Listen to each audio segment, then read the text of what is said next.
When you're thinking about making programs more accessible, I think the first starting point is always having that conversation with the community that you're trying to engage with, and rather than kind of blanket statements of accessibility, thinking specifically about people that you're trying to engage with.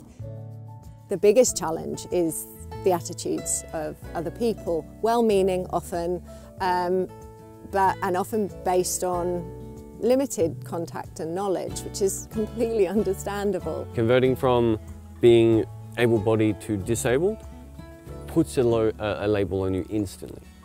It's that label of being in a wheelchair or being disabled, or I have a cane so I need to go, take me longer to go out.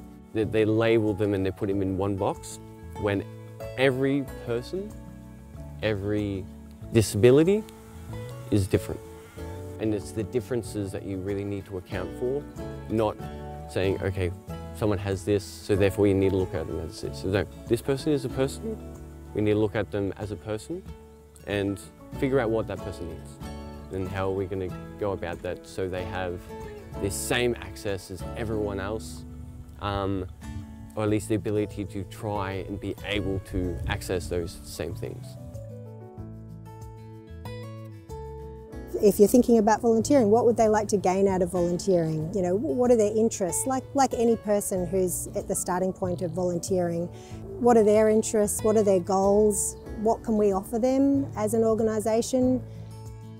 If you were to ask me any question at all, is what are you interested in that we can help you with? As long as it doesn't need the function of my legs, I can do it. Yeah. If I need to get off my chair, sit my butt on the ground for a minute, dig a couple holes, even get a hammer on the spade, nail it in, it might take a little bit longer. Other people might get 2 or 3 in before that. Who cares?